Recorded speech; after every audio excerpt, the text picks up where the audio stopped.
रहीम अस्सलाम वालेकुम dear students and all the viewers. उम्मीद करता हूँ कि आप खैरियत से होंगे।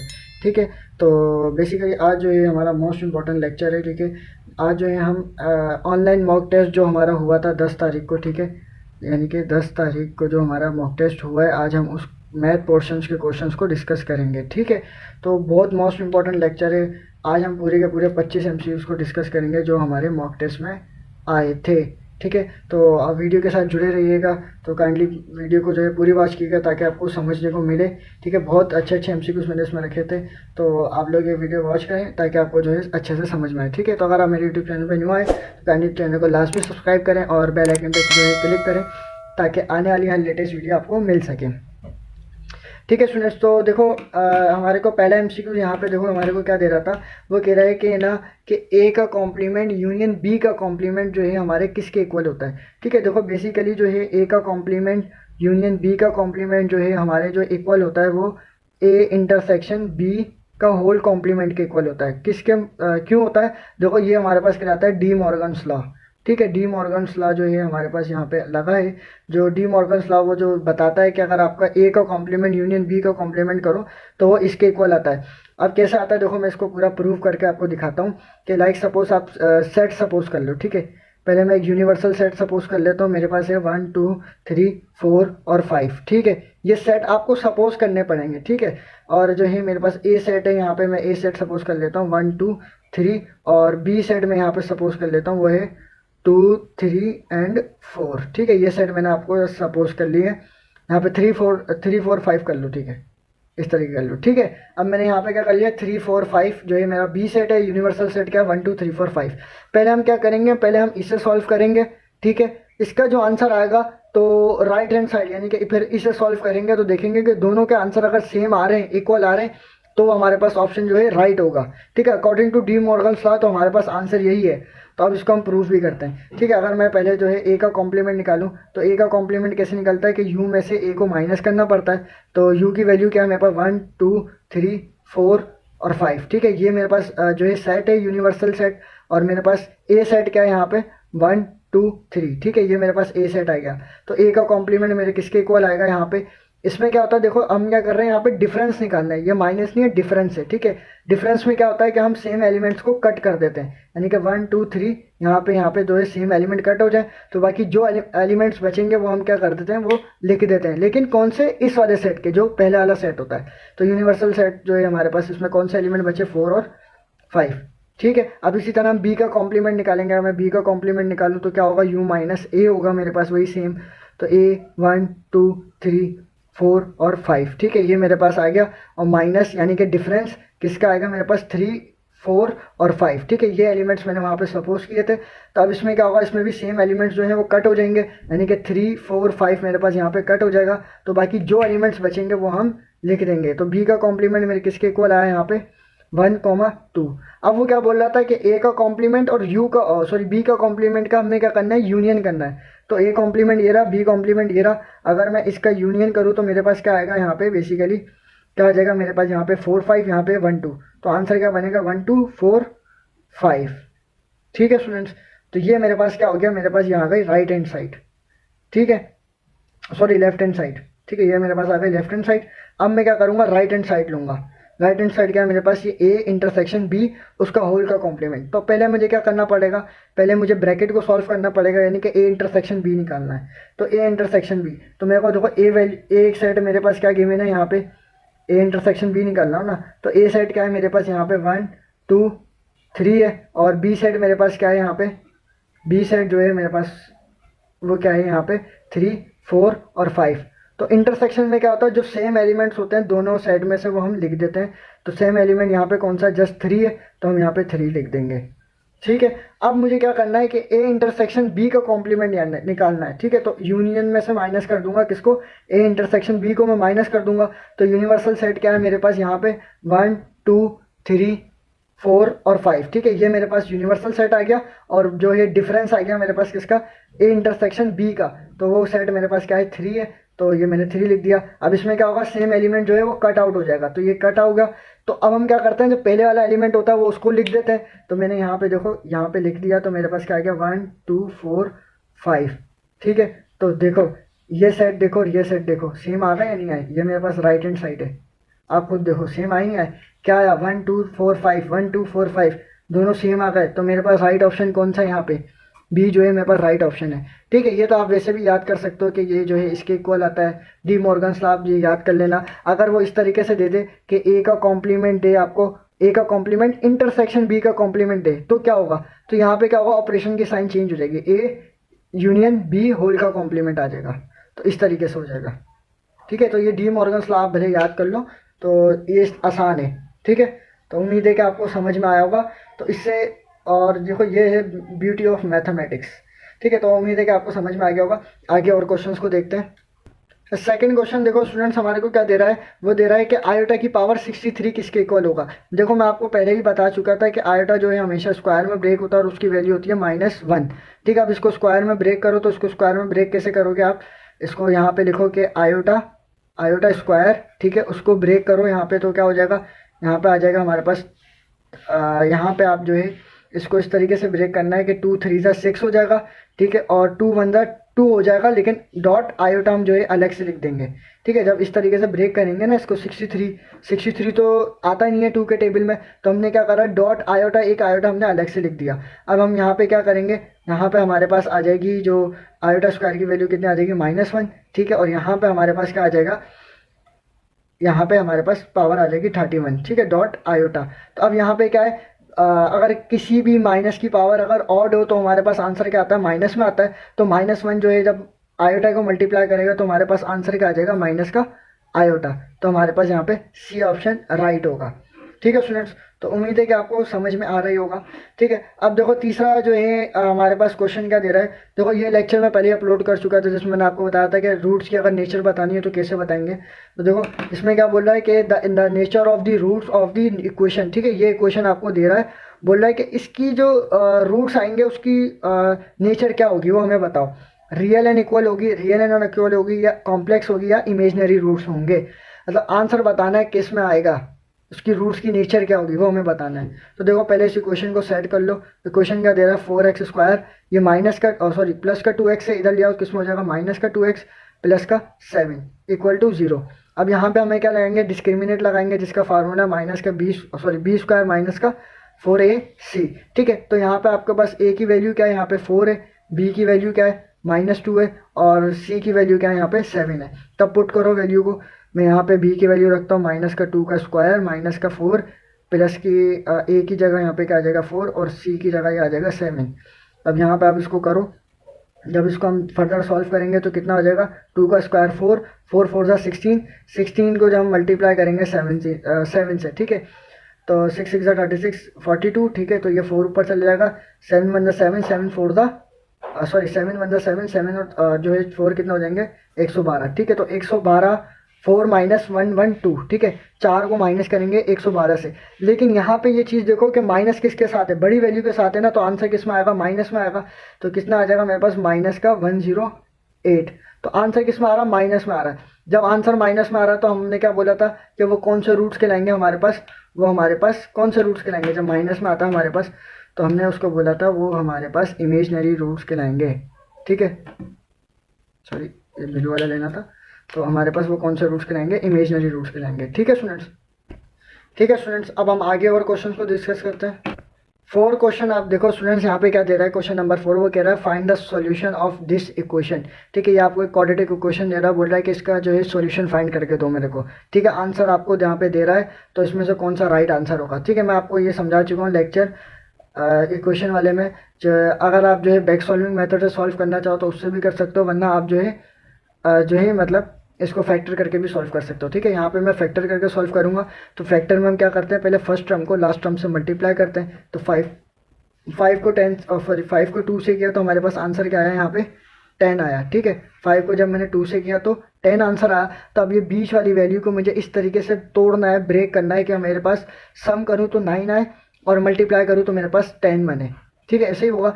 तो मैं इसको इस तरह ब्रेक करता हूँ, 5x स्क्वायर माइनस का 10x प्लस का x और -2। ठीक है, अब देखो अगर मैं 10 को 1 से मल्टीप्लाई करूँ तो मेरे पास क्या आएगा, 10 ही आएगा ना। और मैं अगर 10 में से 1 को माइनस कर दूँ तो मेरे पास क्या 9 बन जाएगा। ये प्लस का ले लो, ये माइनस का, ठीक है, ताकि जो है प्लस का 9 आ जाए। ठीक है, तो मेरे पास 9 आ जाएगा। तो अब यहाँ पे देखो मेरे पास ये फैक्टर सही होगा। ठीक है, अब मैं यहाँ पे क्या करूँगा, 5x यहाँ से कॉमन ले लूँगा तो मेरे पास क्या आ जाएगा, यहाँ पे x प्लस का 2 ये आ जाएगा। और इस तरह यहाँ पे मैं क्या करूँगा, यहाँ पे मैं जो है 1 को कॉमन ले लेता हूँ। ठीक है, ये यहाँ पे माइनस था तो मैं यहाँ पे जो है ठीक है स्टूडेंट्स, तो -1 मैंने यहाँ से कॉमन ले लिया तो अंदर क्या आएगा, ब्रैकेट में x प्लस का 2 इक्वल टू 0। ठीक है, अब यहाँ पे देखो दो ब्रैकेट सेम होगा तो हम क्या करते हैं, एक दफ़ा लिख देते हैं x प्लस 2 और 5x माइनस का 1 इक्वल टू 0। ठीक है, अब ये दोनों क्या है, इक्वल टू 0 के बराबर है तो हम इसको इक्वल टू 0 लिख देते हैं, x प्लस 2 इक्वल टू 0 और 5x माइनस 1 इक्वल टू 0। ठीक है, तो यहाँ पे देखो हमारे पास क्या होगा कि अब यहाँ पे पॉजिटिव है तो वहाँ पे जाएगा नेगेटिव हो जाएगा x की वैल्यू। तो x की वैल्यू एक आ गई -2 और एक x की यहाँ पे देखो -1 है, x की सॉरी यहाँ पे 1 जो है माइनस का उधर जाएगा, किसमें हो जाएगा, प्लस का। तो यहाँ पे क्या हो जाएगा, प्लस का हो गया। और यहाँ पे जो है 5 मल्टीप्लाई कर रहा है, वहाँ जाके डिवाइड करेगा तो x की वैल्यू आ गई 1/5। तो देखो x की दो वैल्यूज आ गई, क्या आई, एक 1/5 और एक आ गई -2। तो यहाँ पे ऑप्शन कौन सा है, तो हमारे पास बी ऑप्शन राइट है जिसमें 1/5 और -2 है। ठीक है स्टूडेंट्स, तो उम्मीद है कि आपको समझ में आ रहा होगा। क्वेश्चन नंबर 5 देखें स्टूडेंट्स क्या दे रहा है, वो कह रहा है कि if A and B any two non empty set then है यहाँ पे, ठीक है, then x such that x belongs to a and x is not belongs to b। अब देखो सवाल को समझो, क्या कह रहा है, वो कह रहा है कि a और b आपके पास दो नॉन एम्प्टी सेट है। ठीक है, यानी कि दो नॉन एम्प्टी सेट क्या होते हैं हमारे पास, नॉन एम्प्टी सेट क्या होते हैं जिसके अंदर कोई भी एक एलिमेंट होता है। ठीक है, वो कोई सा भी हो सकता है, 1 2 3 कोई सा भी, मतलब कोई भी एक एलिमेंट होगा तो वो हमारे पास नॉन एम्प्टी सेट कहलाता है। ठीक है, वो कह रहा है कि x की जो वैल्यू है वो a में बिलोंग कर रही है लेकिन b के अंदर बिलोंग नहीं कर रही। तो वो कौन सा सेट यहाँ पे होगा, a यूनियन b होगा, वो बराबर होगा a इंटरसेक्शन b के, या a बराबर होगा b के, या a माइनस b के। देखो a यूनियन b तो हो नहीं सकता बिकॉज क्योंकि यहाँ पे वैल्यू जो है एक के अंदर बिलोंग कर रही है, एक के अंदर नहीं कर रही। इसी तरीके से इंटरसेक्शन भी नहीं होगा, इक्वल भी नहीं होगा, तो हमारे पास राइट ऑप्शन क्या होगा, a माइनस बी होगा। देखो कैसे होगा a माइनस बी, यहाँ पे मैं आपको सेट वाले लेक्चर में समझा चुका हूँ, अगर वो लेक्चर नहीं देखा तो आई बटन में उसकी लिंक मिल जाएगी, आप देख लीजिएगा। ठीक है, तो अब देखो यहाँ पे मैं a सपोज कर लेता हूँ, a सेट है मेरे पास 1 2, ठीक है, और मेरे पास b सेट है यहाँ पे 3 4। ठीक है, क्या हो जाएगा 3 4, सॉरी a सेट ले लेता हूँ 1 2 3, ठीक है, और b सेट ले लिया मैंने 3 और 4। ठीक है, अब देखो यहाँ पे क्या, इन दोनों का अगर मैं डिफरेंस निकालूँ, ए डिफरेंस भी अगर मैं निकालूँ तो मेरे पास क्या आएगा, इन दोनों का डिफरेंस यहाँ पे खाली बेसिकली 1 2 आएगा। ठीक है, 1 2 ही आएगा ना, क्योंकि 3 का सेम होगा तो वो कैंसिल हो जाएगा। तो देखो x की वैल्यू किसके अंदर, खाली a के अंदर बिलोंग कर रही है ना, तो इस तरीके से हमारे पास जो राइट ऑप्शन जो है वो यहाँ पे डी है। ठीक है, अब छठा क्वेश्चन देखें, छठा क्वेश्चन हमारे को क्या दे रहा है, वो कह रहा है what is the sum of infinites GP. GP क्या है यहाँ पे हमारे पास, ज्योमेट्रिक प्रोग्रेशन। ठीक है, ज्योमेट्रिक प्रोग्रेशन हमारे पास जो है यहाँ पे जीपी है। वो कह रहा है कि ए की वैल्यू आपको दे रहा है और आर की वैल्यू दे रहा है। आर क्या है यहाँ पे, आर हमारे पास रेशियो है। इसी तरह होता है अर्थमेटिक में, हम क्या करते हैं, डिफरेंस को फाइंड करते हैं। ठीक है, जीपी में हम क्या करते हैं, रेशियो को फाइंड करते हैं। और हर जो मतलब इन दोनों में डिफरेंस भी सेम ना आ रहा हो या रेशियो भी सेम ना आ रहा हो तो हमारे पास वो तीसरी कौन सी सीरीज होती है, वो हार्मोनिक सीरीज होती है। ठीक है, तो ये ज़्यादा लेंदी हो जाएगा, जो बात समझने की वो समझते हैं। ठीक है, अगर आपको किसी भी जो है जीपी का अगर सम निकालना हो वो इनफाइनाइट हो तो उसका जो है हम कैसे निकालते हैं। ठीक है, तो उसका फार्मूला होता है हमारे पास ए इनफाइनाइट, ठीक है, यानी कि infinity A divided by 1 minus का आर। ठीक है, ये जो है हमारे पास क्या है, फार्मूला है किसी भी सीरीज़ को मालूम करने का, लेकिन ज्योमेट्रिक प्रोग्रेशन में हो और इनफाइनाइट हो सीरीज। ठीक है, तो ए की वैल्यू आपको दे रहा है, आर की वैल्यू दे रहा है, पुट करो इसके अंदर। ए क्या है आपके पास 3, आर क्या है यहाँ पे आपके पास 3/4। ठीक है, अब यहाँ पे क्या होगा, एलसीएम होगा, तो अब यहाँ पे नीचे पहले इसको एलसीएम लो, यहाँ कुछ नहीं है तो 1 है तो क्रॉस में यहाँ पे मल्टीप्लाई करो, यहाँ पे तो क्या आ जाएगा 3, यहाँ 4 ने जो 1 को मल्टीप्लाई करा तो 4 जो है 3 सेम रहेगा और 4 आपके पास डिवाइड में आ जाएगा। तो अब यहाँ पे क्या होगा, 3 डिवाइड में हमारे पास 4 में से 3 गए तो कितने बचे, 1 डिवाइडेड बाय 4। 4 यहाँ पे क्या कर रहा है, डिवाइड, ऊपर आके क्या करेगा, मल्टीप्लाई। जब 4 ऊपर आके इसको 3 को मल्टीप्लाई करेगा तो हमारे पास आंसर क्या आ जाएगा यहाँ पे 12। तो हमारे पास बी ऑप्शन यहाँ पे राइट है। ठीक है स्टूडेंट्स, तो उम्मीद है कि आपको यहाँ तक 6 क्वेश्चन समझ में आ गए होंगे। आसान है, सिर्फ फार्मूले में वैल्यूज़ को पुट करना है। क्वेश्चन नंबर 7 देखें, वो क्या कह रहा है, वो कह रहा है कि if the sides of a triangle are 3,4,5, ठीक है, and 5 units, then S is, देखो एस यहाँ पे क्या है, वो कह रहा है कि हमारे को एक ट्राइंगल दे रहा है, ठीक है। ट्राइंगल क्या होता है, जिसकी 3 साइड्स होती हैं। जैसे ये मेरे पास ट्राइंगल आ गया बरमूदा ट्राइंगल, ठीक है, ये मैंने बरमूदा ट्राइंगल बना लिया। तो इसकी आपको 3 साइड्स दे रहा है, एक दे रहा है 3, एक दे रहा है 4, एक दे रहा है 5, ठीक है। ये आपको तीनों साइड्स दे रहा है। वो कह रहा है कि आपके पास एस क्या होगा, एस क्या कहलाता है यहाँ पे, पैरामीटर, ठीक है। क्या कहलाता है, पैरामीटर। पैरामीटर क्या होता है, इन तीनों साइड्स का सम। पैरामीटर की डेफिनेशन क्या है कि जो भी साइड्स है उस साइड्स का सम कर दो तो वहाँ पर पैरामीटर कहलाता है। तो यहाँ पे हमें एक फार्मूला यूज़ होगा कि एस बराबर होता है यहाँ पे a plus B plus C divides by 2, ठीक है। ये जो है हमारे पास इस तरह से बराबर होगा। तो अब इस फार्मूले में वैल्यू पुट करो। a की वैल्यू क्या है यहाँ पे हमारे पास 4, a की वैल्यू यहाँ पे क्या है हमारे पास 3 है, पहले जो हमें 3 दे रहा है तो 3। b की वैल्यू क्या है यहाँ पे हमारे पास 4 है तो प्लस का 4। c की वैल्यू क्या है हमारे पास यहाँ पे 5 है तो प्लस का 5, ठीक है, डिवाइड्स बाई 2। तो इसका सम करो तो 5 4 9, 9 और 3 कितना हो जाएंगे 12, डिवाइडेड बाई 2, 2 1 2, 2 6 12। तो s की वैल्यू हमारे पास कितने आ गए, 6 यूनिट्स आ गई, ठीक है। तो हमारा पैरामीटर कितना आया, 6 यूनिट्स आया, ठीक है स्टूडेंट्स। तो उम्मीद है कि आपको समझ में आएगा। अच्छा, अगर पैरामीटर निकालने के बाद हमारे पास दूसरा फार्मूला आ जाता है, हीरोन्स फार्मूला। अगर ये भी पूछ ले तो मैं एक एग्जाम जो है आपके नॉलेज में इल्म के लिए बता रहा हूँ कि s माइनस ए, ठीक है, s माइनस बी, ठीक है, और s माइनस सी, ठीक है। ये फार्मूला जो है हमारे पास आगे यूज़ होता है। ट्रिग्नोमेट्री अगर आप पढ़ोगे आगे वो इंशाल्लाह मैं आपको समझाऊंगा। तो ये फार्मूला जो है, इस फार्मूले का नाम होता है हीरोन्स फार्मूला, ठीक है। ये ज़्यादा आगे का मैं बता रहा हूँ, ठीक है। 8वां क्वेश्चन देखो यहाँ पे क्या दे रहा है, वो कह रहा है क्वेश्चन नंबर 8 देखो स्टूडेंट्स, यहाँ पे आपको क्या दे रहा है, वो कह रहा है 2 coins are toss simultaneously then the probability of getting at least one tail. वो यहाँ पे देखो, समझो यहाँ पे सवाल क्या कह रहा है, वो कह रहा है कि हमारे पास 2 कॉइन्स हैं, क्या है, 2 सिक्के हैं आपके पास, ठीक है, 2 कॉइन्स है। वो कह रहा है 2 कॉइन्स को हम क्या कर रहे हैं, टॉस कर रहे हैं, जैसे हम टॉस करते हैं ना मैच के लिए, तो वो टॉस कर रहे हैं।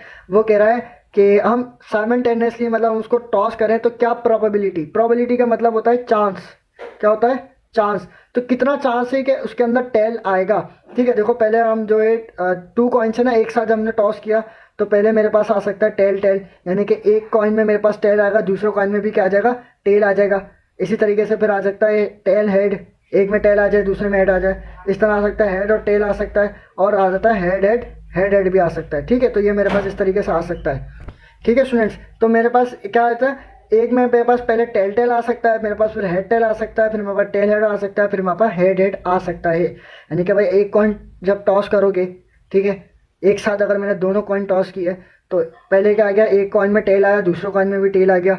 दूसरा कॉइन जब मैंने दूसरी दफ़ा टॉस किया तो मेरे पास टेल आ गया, हेड आ गया। तो मतलब टोटल जो हमारे पास जो गैदरिंग होगी, यानी कि ठीक है, जो हमारे पास टोटल गेटिंग होगी, यानी कि जो हम उछालेंगे तो हमारे पास 4 चांसेस होंगे ना, टेल हेड टेल और टेल हेड, इस तरीके से होगा ना। तो 4 आउट ऑफ 4 में से होगा, ठीक है। तो हमारे पास कितनी दफ़ा आ रहा है यहाँ पे टेल, 1 2 और 3, ठीक है। यहाँ पे हम एक ही दफ़ा काउंट करेंगे तो 1 2 3 दफ़ा आ रहा है, कितने में से आ रहा है, 4 में से। तो हमारे पास राइट ऑप्शन कौन सा है, यहाँ पे सी ऑप्शन हमारे पास राइट है, यानी कि 4 में से हमारे पास 3 दफ़ा जो है टेल आएगा, ठीक है स्टूडेंट्स। तो अब जो है क्वेश्चन नंबर 9 को हम देखते हैं, डिस्कस करते हैं, ठीक है। क्वेश्चन नंबर 9 दे रहा है कि 0 फैक्टोरियल इक्वल टू, ठीक है, 0 फैक्टोरियल किसके इक्वल होता है, 0 फैक्टोरियल जो है बेसिकली 1 के इक्वल होता है, ठीक है। ये आपने याद रखने वाली बात है। अच्छा, लिमिट दे रहा हमारे को, लिमिट जो है x अप्रोच कर रहा है 0 को, तो x divided by sine x किसके इक्वल होगा। ये आपको फंक्शन दे रहा है, बोला अगर हम इस पर लिमिट अप्रोच करें तो हमारे पास किसके इक्वल होगा। तो ये हमारे पास कांस्टेंट है, ये याद करने का, ये हमारे पास बेसिकली 1 के बराबर होता है। अगर साइन x जो है डिवाइड हो और उसको x के साथ डिवाइड कर रहा हो फंक्शन, तो उसका जो लिमिट आती है वो हमारे पास किसके इक्वल आता है, वो 1 के इक्वल आता है, ठीक है। ये आपने याद रखना है, ये कांस्टेंट है कुछ चीज़ें।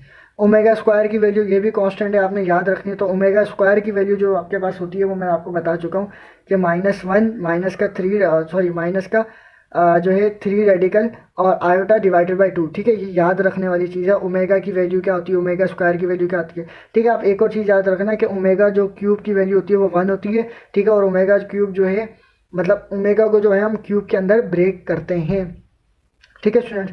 इसी तरीके से क्वेश्चन नंबर 12 देखो हमारे को क्या दे रहा है। क्वेश्चन नंबर 12 दे रहा है कि आपको ये एक जनरल टर्म दे रहा है, वो कह रहा है कि कौन सी सीक्वेंस को रिप्रेजेंट कर रहा है। ये हमारे को 4 सीक्वेंस दे रहा है ना।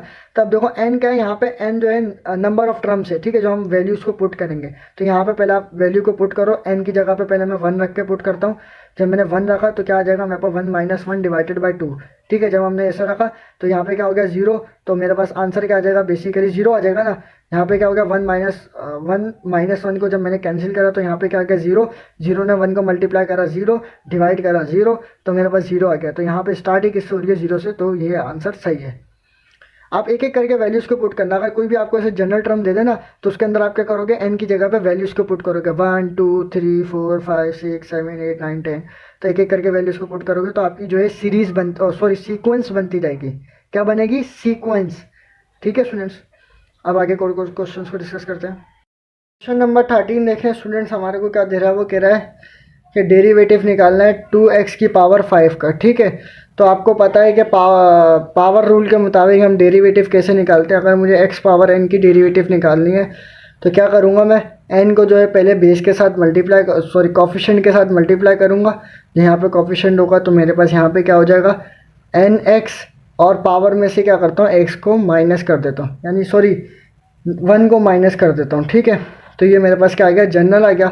अब इसको इस तरीके से करते हैं, 5 को 2 से करा तो कितना आ जाएगा 10, और जो है 5 में से 1 को माइनस कर दूंगा तो कितना आ जाएगा 4, तो ये डेरिवेटिव आ गया।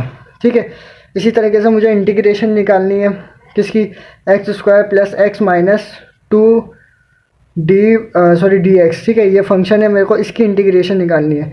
अगर मुझे x की इंटीग्रेशन निकालनी है, जनरल x पावर n की इंटीग्रेशन, तो कैसे निकालेंगे कि हम जो है इंटीग्रेशन में प्लस करते हैं, वहाँ माइनस कर रहे हैं, यहाँ प्लस होता है, तो पावर में ऐड होगा और पावर जो है नीचे डिवाइड में आ जाती है, यानी कि n+1। ठीक है, ठीक है स्टूडेंट्स। अब देखो, अब यहाँ पे मुझे इस फंक्शन की इंटीग्रेशन में कैसे निकालूंगा कि मैं यहाँ पे जो है 2 में +1 कर दूंगा, डिवाइडेड बाई 2 + 1 करूँगा।